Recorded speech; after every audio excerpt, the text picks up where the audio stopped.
Hi friends, ಎಲ್ಲರೂ ನಮಸ್ತೆ. ನಾನು ವಿಕಾಸ್ ಮೆಡಿಕಲ್ ಸ್ಟೂಡೆಂಟ್, ಶೆಟಲ್ ಬೇರ್ Vajpayee medical college and research institute Bangalore. Friends, ನಿಮಗೆ ಒಂದು ಒಳ್ಳೆ ನ್ಯೂಸ್ ಇದೆ. ನೀವು ಕೌನ್ಸಿಲಿಂಗ್ ಲೇಟ್ ಆಗ್ಬೋದು, ಈ ರೀ ಎಕ್ಸಾಮ್ ಎಲ್ಲ ನಡಿಬೋದು ಅಂತ ತುಂಬ ಥಿಂಕ್ ಮಾಡ್ತಿದ್ದೀರಾ ಅಂತ ಗೊತ್ತು. ಬಟ್ ಇವಾಗ ತಾನೇ MCC ಅವರು ನಿಮಗೆ ಕೌನ್ಸಿಲಿಂಗ್ ಡೇಟ್ಸ್ನ ರಿಲೀಸ್ ಮಾಡಿದ್ದಾರೆ. ಅಂದರೆ MCC ಕೌನ್ಸಿಲಿಂಗ್ ಡೇಟ್ಸ್ ರಿಲೀಸ್ ಆಗಿದೆ. ಇದರಿಂದ ಏನು ಗೊತ್ತಾಗುತ್ತೆ ಅಂದರೆ, ನಮ್ಮದು ಸ್ಟೇಟ್ ಕೌನ್ಸಿಲಿಂಗ್ KAದು ಏನು ನೀಟ್ ಕೌನ್ಸಿಲಿಂಗ್ ಯಾವಾಗ ಸ್ಟಾರ್ಟ್ ಆಗುತ್ತೆ ಅಂತ ಒಂದು ಐಡಿಯಾ ಸಿಗುತ್ತೆ ಇದರಿಂದ. ಅದಕ್ಕೋಸ್ಕರನೇ ವೀಡಿಯೋ ಮಾಡ್ತಿದ್ದೀನಿ. ನೀವೇನಾದರೂ MCC ಕೌನ್ಸಿಲಿಂಗ್ನೂ ಸಹ ಪಾರ್ಟಿಸಿಪೇಟ್ ಮಾಡ್ತಿದ್ದೀರಾ ಅಂದರೆ, ಓಕೆ, ನೀವೇನಾದರೂ MCC ಕೌನ್ಸಿಲಿಂಗ್ನು ಪಾರ್ಟಿಸಿಪೇಟ್ ಮಾಡ್ತಿದ್ದೀರಾ ಅಂದರೆ ಒಂದು ಸರಿ ಡೇಟ್ಸ್ಗಳು ನೋಡ್ಕೊಳ್ಳಿ. ಇಲ್ಲಿ ಡೇಟ್ಸ್ ನೋಡ್ಬೋದು ನೀವು. 18th 19th ಸ್ಟಾರ್ಟ್ ಆಗುತ್ತೆ. ಓಕೆ, ಸೀಟ್ ಮೆಟ್ರಿಕ್ಸ್ ಎಲ್ಲ 18th ಮತ್ತು 19th ಆಫ್ ದಿಸ್ ಮಂತ್, ಅಂದರೆ ಇನ್ನೊಂದು ವಾರದಲ್ಲಿ ರಿಲೀಸ್ ಮಾಡ್ತಾರೆ. ಅದಾದಮೇಲೆ ರಿಜಿಸ್ಟ್ರೇಷನ್ ಮಾಡ್ಕೋಬೇಕಾಗುತ್ತೆ. ರಿಜಿಸ್ಟ್ರೇಷನ್ಗೆ ನಿಮಗೆ 21st 28th ಕೊಟ್ಟಿದ್ದಾರೆ. ಅದಾದಮೇಲೆ 22nd 28th simultaneously registration, next option entry ಎಲ್ಲ ನಡೀತಾ ಇರುತ್ತೆ. Next process of seat allotment 29th and 30th ಆಗುತ್ತೆ. ಅದಾದಮೇಲೆ ರಿಸಲ್ಟು 31st ಬರುತ್ತೆ. ಓಕೆ, ಇದರೊಳಗಡೆ ನಿಮ್ಗೆ ಏನಾಗುತ್ತೆ ಅಂದರೆ, ಲೈಕ್ ಈಗ ಕೌನ್ಸಿಲಿಂಗು ಸ್ಟೇಟ್ ಅವರು ಸ್ಟಾರ್ಟ್ ಮಾಡಿಬಿಡ್ತಾರೆ ಈಗ. ಓಕೆ, ಅವ್ರೇನು ಮಾಡ್ತಾರೆ, ಮಾಕ್ ಅಲಾಟ್ಮೆಂಟ್ ಅಂತ ಬಿಡ್ತಾರೆ ಮಧ್ಯದಲ್ಲಿ. ಈ ಆಪ್ಷನ್ ಎಂಟ್ರಿ ನೀವೇನು ಇದರಲ್ಲಿ ಮಾಡ್ತಿರ್ತೀರ MCCಲಿ, ಅದೇ ಟೈಮಲ್ಲಿ ನಿಮಗೆ ಆಪ್ಷನ್ ಎಂಟ್ರಿ ಇದರಲ್ಲೂ ಮಾಡಿಸ್ತಿರ್ತಾರೆ KAಯಲ್ಲಿ.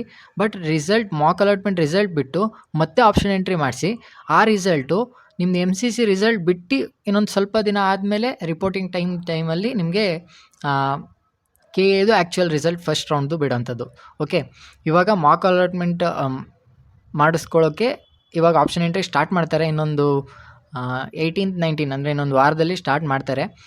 ಇವಾಗ ಅವರು ಏನು ಇಂಜಿನಿಯರಿಂಗು, ಡೆಂಟಲ್ಲು, ವೆಟನರಿ ಅದೇ ಯಾವುದು ಸ್ಟಾರ್ಟ್ ಆಗಿರಲಿಲ್ವಲ್ಲ. ಈಗ ಒಂದು ಸ್ವಲ್ಪ ಜನ ತಲೆಯಲ್ಲಿರುತ್ತೆ ಮೆಡಿಕಲ್ಗೆ ಅಷ್ಟೇ ಹೋಗಬೇಕು, ಮೆಡಿಕಲ್ ಸಿಗಲಿಲ್ಲ ಅಂದರೆ ನಾನು ವೆಟನರಿ ಇಲ್ಲ ಇಂಜಿನಿಯರಿಂಗ್ ಸೇರ್ಕೋತೀನಿ, ಏನು ಮಾಡೋದು ಅಂತ ಗೊತ್ತಾಗ್ತಿಲ್ಲ. ಫಸ್ಟ್ ಪ್ರಿಫರೆನ್ಸ್ ಏನೇ ಇದ್ದರೂ ಮೆಡಿಕಲ್ ಅಂತ ಅಂದ್ಕೊಂಡಿದ್ರಿ. ಅವ್ರೇನು ಮಾಡಬೇಕು, ಒಂದು ಸ್ವಲ್ಪ ವೆಯ್ಟ್ ಮಾಡಿ. ಅವರು ಮತ್ತೆ ಎಕ್ಸ್ಟೆಂಡ್ ಮಾಡ್ತಾರೆ ಡೇಟ್ನ. ಈಗ ಹೇಗೆ 15th 18th ಎಕ್ಸ್ಟೆಂಡ್ ಮಾಡಿದ್ರು, ಅದೇ ರೀತಿ 18th ಇನ್ನೊಂದು ಸ್ವಲ್ಪ ದಿನ ಎಕ್ಸ್ಟೆಂಡ್ ಮಾಡ್ತಾರೆ. ಎಕ್ಸ್ಟೆಂಡ್ ಮಾಡಿ ಆವಾಗ ನೀವು ಮಾಕ್ ಅಲಾಟ್ಮೆಂಟ್ನ ನೀವು ಮಾಡಿಸ್ಕೋಬೇಕಾಗುತ್ತೆ. ಮಾಕ್ ಅಲಾಟ್ಮೆಂಟ್ ಟೈಮಲ್ಲಿ ನಿಮಗೆ ಆ್ಯಕ್ಚುಯಲ್ ಕಟ್ ಆಫ್ ಏನು ಎಂತು ಅಂತ ನಿಮಗೆ ಒಂದು ಐಡಿಯಾ ಸಿಕ್ಬಿಡುತ್ತೆ. ಅದಾದಮೇಲೆ ನಿಮಗೆ ಫೈನಲ್ ರಿಸಲ್ಟ್ ಬಿಟ್ಟು ನೀವು ಅಡ್ಮಿಷನ್ನು ಅವಾಗ ಮಾಡ್ಕೋಬೋದು. ಇಲ್ಲಿ MCCಯಿಂದ ಹೋಗ್ತಿದ್ದೀನಿ ಅಂದರೆ KAದು ಒಂದು ಸ್ವಲ್ಪ ಲೇಟ್ ಮಾಡ್ತಾರೆ, ಒಂದು 3-4 ದಿನ. ಸೊ ದಟ್ MCCಯಿಂದ ಯಾರಾದರೂ ಸೀಟ್ ಅವ್ರಿಗೆ ಇಷ್ಟ ಆಗಲಿಲ್ಲ ಅಂದರೆ KAಗೆ ನೀವು ಆಗ ಕನ್ವರ್ಟ್ ಆಗ್ಬೋದು. ಓಕೆ, ಆ್ಯಕ್ಚುಲಾಗಿ ಇನ್ನೊಂದು ಏನು ಹೇಳಬೇಕಂದ್ರೆ, ಅಷ್ಟು ಬೇಗ ನಿಮಗೆ ಕಾಲೇಜ್ ಏನು ಸ್ಟಾರ್ಟ್ ಆಗಿಬಿಡಲ್ಲ. ಫಸ್ಟ್ ರೌಂಡಲ್ಲಿ ಹೋಗಿ ಜಾಯ್ನ್ ಆದ ತಕ್ಷಣ ಅವರು ಸೆಕೆಂಡ್ ರೌಂಡ್ ಅಡ್ಮಿಷನ್ ಆದಮೇಲೆ ಜಾಯ್ನ್ ಮಾಡೋಂಥದ್ದು.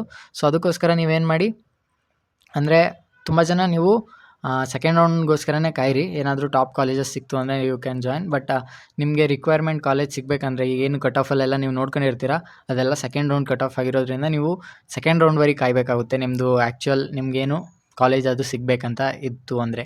ಓಕೆ, ಸೆಕೆಂಡ್ ರೌಂಡ್ ಯಾವಾಗ ಮಾಡ್ತಾರೆ ಅಂದರೆ MCCಲಿ 9th 10th of August, 9th 10th 11th. Okay, ಆವಾಗ ಸೀಟ್ ಮೆಟ್ರಿಕ್ಸ್ ಎಲ್ಲ ಬಿಟ್ಟು 12th 18th ರಿಜಿಸ್ಟ್ರೇಷನ್, ಮತ್ತು ರಿಜಿಸ್ಟ್ರೇಷನ್ ಇರಲ್ಲ ಅನಿಸುತ್ತೆ, ಒಂದೇ ಸರಿ ರಿಜಿಸ್ಟ್ರೇಷನ್. ನೆಕ್ಸ್ಟ್ ಆಪ್ಷನ್ ಎಂಟ್ರಿ ಬಿಡ್ತಾರೆ. ಏನಾದರೂ ಫ್ರೆಶ್ಲಿ ಜಾಯ್ನ್ ಆಗ್ತಿದ್ದೀರಾ ಅಂದರೆ ಸೆಕೆಂಡ್ ರೌಂಡ್ಗೆ ಅವರು ರಿಜಿಸ್ಟ್ರೇಷನ್ ಮಾಡಿಕೊಂಡು ಅಮೌಂಟ್ ಕಟ್ಟಿ ಜಾಯ್ನ್ ಆಗಬೇಕು. ಇದು ಒಂದು ನೆನ್ಪಿಟ್ಕೊಳ್ಳಿ, MCC ಕೌನ್ಸಿಲಿಂಗ್ ಅವರು ಬೇರೆ ಕ್ಯಾಟಗರಿಯವರು ಎಲ್ಲ, ನಾರ್ಮಲ್ ಕ್ಯಾಟಗರಿಯವರು 10,000 ಸೆಕ್ಯೂರಿಟಿ ಡೆಪಾಸಿಟ್ ಪ್ಲಸ್ 1,000 ಇರುತ್ತೆ. ಇವ್ರಿಗೆ SC ST ಅವ್ರಿಗೆ 5,000 ಪ್ಲಸ್ 500 ರೂಪೀಸ್ ಇರುತ್ತೆ. ಸೆಕ್ಯೂರಿಟಿ ಡೆಪಾಸಿಟ್ ವಾಪಸ್ಸು ಬರುತ್ತೆ ಫೆಬ್ರವರಿ ಜನವರಿ ಟೈಮಲ್ಲಿ, ನಮ್ಮದೆಲ್ಲ ಬಂತು. ಓಕೆ, ಇದು ಮಾಮೂಲಿ 500,000 ಏನು ಕಟ್ತೀರಾ ಅದು ಬರಲ್ಲ, ಅದು ಕೌನ್ಸಿಲಿಂಗ್ ಫೀಸ್ ಆಗುತ್ತೆ. ನೆಕ್ಸ್ಟು ಆಪ್ಷನ್ ಎಂಟ್ರಿ ಆದಮೇಲೆ 19th ಮತ್ತು 20th ಪ್ರೊಸೆಸ್ ಆಗಿ 21st ರಿಸಲ್ಟ್ ಬಿಡ್ತಾರೆ, ಆಗಸ್ಟ್ 21st.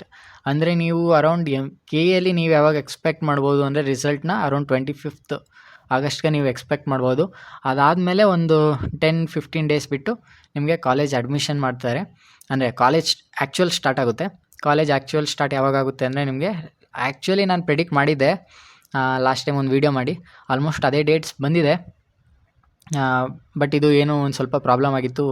75 ಸ್ಟೂಡೆಂಟ್ಸ್ಗೇನೋ ಎಕ್ಸಾಮ್ ಮತ್ತೆ ಬರ್ಸ್ತೀರಿ ಅಂತ ಏನೋ ಹೇಳ್ತಿದ್ರಲ್ಲ, ಅದರಿಂದ ಒಂದು ಸ್ವಲ್ಪ 2-3 ದಿನ ಲೇಟ್ ಆಗಿದೆ. ಅಷ್ಟು ಬಿಟ್ಟರೆ ಆಲ್ಮೋಸ್ಟ್ ನೀವು ಸೆಪ್ಟೆಂಬರ್ ಫಸ್ಟ್ ವೀಕಲ್ಲೆಲ್ಲ ಕಾಲೇಜ್ಗೆ ಬಂದುಬಿಡ್ತೀರಾ ಅಷ್ಟೇ. ಓಕೆ, ಇನ್ಫಾರ್ಮೇಷನ್ ಇಷ್ಟ ಆಗಿದೆ ಅಂದರೆ ಲೈಕ್ ಮಾಡಿ, ಶೇರ್ ಮಾಡಿ, ಮತ್ತು ಸಬ್ಸ್ಕ್ರೈಬ್ ಆಗಿಲ್ಲ ಅಂದರೆ ಸಬ್ಸ್ಕ್ರೈಬ್ ಮಾಡ್ಕೊಳ್ಳಿ. Okay, thank you for watching. By.